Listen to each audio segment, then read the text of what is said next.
Shalom. Renungan kita pada hari ini terambil dari Matius pasal yang ketiga. Ini tentang Yohanes Pembaptis dan ada beberapa pelajaran yang bisa kita ambil sebagai renungan kita pada pagi hari ini gitu. Dan saya ngelihat di ayat yang Matius 3 ayat yang ke-7, tapi waktu ia melihat banyak orang Farisi dan orang Saduki datang untuk dibaptis, berkatalah ia kepada mereka. Ini suatu hal yang menarik, kan orang Farisi dan Saduki itu adalah orang yang terpandang pada waktu itu. Dan Yohanes Pembaptis itu sebenarnya bukan siapa-siapa gitu, dia baru datang dari padang gurun. Mereka mau datang ke Yohanes saja itu sudah satu pengakuan sebenarnya yang luar biasa atas pelayanan Yohanes. Dan seharusnya kan Yohanes bangga, ada orang penting yang datang ke pelayanan dia, bertobat di pelayanannya dia. Dan seharusnya Yohanes itu bisa ngomong kepada orang-orang, mamerin keberhasilannya. Ada orang Farisi lu, dan ada orang Saduki lu, orang terpandang lu, yang pejabat lu yang bertobat di bawah pelayanan saya. Dan tapi Yohanes Pembaptis itu nggak seperti kebanyakan orang, dan dia nggak kepo dengan orang-orang penting yang bertobat. Malah dia mempertanyakan, dia hardik, dia malah meragukan pertobatan mereka. Dan dia mengatakan bahwa pertobatan itu harus kelihatan buahnya gitu. Yohanes Pembaptis tahu betul panggilannya itu. Dia nggak tertipu dengan titel, nggak jiper dengan status gitu. Gue cuma orang padang gurun, cuma siapa sih, bukan dari latar belakang orang terpandang. Dia nggak ngelihat itu, dia ngelihat di balik semuanya itu. Semua orang sama di hadapan Tuhan, semua orang memiliki masalah dalam hubungan mereka dengan Tuhan, dan semua orang berdosa apapun kedudukannya, apapun latar belakangnya, seberapa besar kekayaan mereka. Itu yang dilihat sama Yohanes. Memulihkan hubungan dengan Tuhan, itulah goalnya. Oleh karena itu jabatan, status itu tidak mengganggu Yohanes. Ya.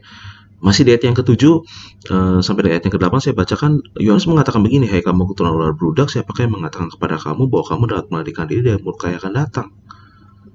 Jadi hasilkanlah buah yang sesuai dengan pertobatan. Ada pertanyaan yang menarik yang disampaikan oleh Yohanes, siapakah yang mengatakan kepada kamu bahwa kamu dapat melarikan diri dari murka yang akan datang? Berarti akan ada murka Tuhan gitu kepada orang-orang yang berdosa. Bagaimana caranya bisa luput dari murka itu? Yohanes memberikan jawabannya. Jadi hasilkanlah buah yang sesuai dengan pertobatan. Ini menariknya. Menariknya banyak orang mengagungkan momen pertobatan. Saat dia mengaku, oke, Tuhan saya bertobat. Nih jangan salah nih, itu oke, penting juga. Tapi banyak orang terlalu menekankan itu, tetapi nggak menekankan buahnya gitu. Ada yang lebih penting dari momen sebenarnya, yaitu buah dari pertobatan itu.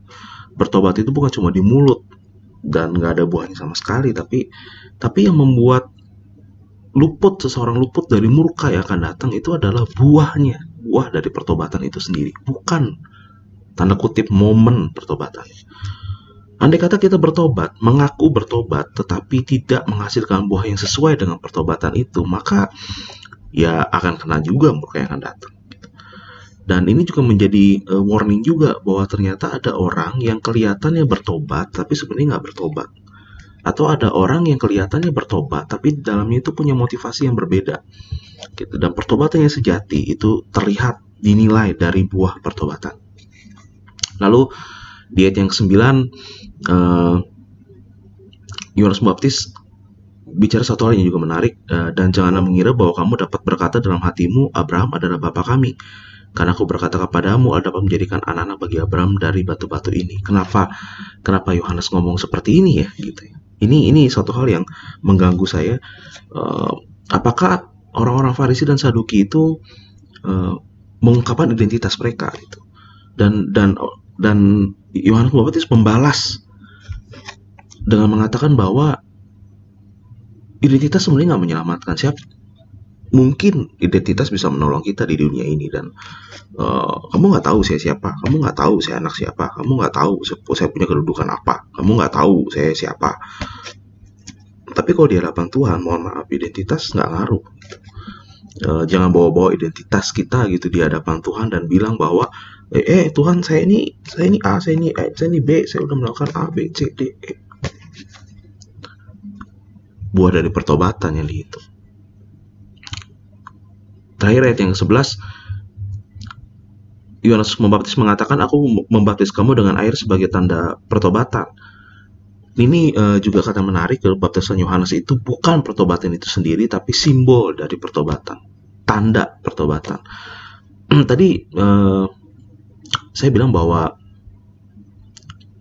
yang penting itu buah dari pertobatan, bukan momennya gitu ya. Tapi bukan berarti bahwa momen itu sendiri nggak penting, tanda kutip nih. Ada kalanya kita butuh satu momen yang mengingatkan kita bahwa kita telah mengambil komitmen untuk bertobat gitu. Itulah kenapa kita butuh simbol. Itulah kenapa kita butuh satu hal yang terpatri gitu, jadi terpatri di dalam pikiran kita bahwa saya telah mengambil komitmen itu. Dan itulah kenapa Yohanes Pembaptis mengadakan baptisan air, supaya orang-orang tahu bahwa dia telah mengambil satu orang-orang tahu bahwa mereka telah mengambil satu keputusan yang penting dalam kehidupan mereka, yaitu melakukan pertobatan. Jadi sekali lagi, hasilkanlah buah yang sesuai dengan pertobatan kita gitu. Dan ingat, ketika kita bertobat, kalau perlu catat tanggalnya, kalau perlu ingat apa yang kita katakan gitu ya. Jadikan itu menjadi momen yang penting di dalam kehidupan kita. Tuhan Yesus memberkati.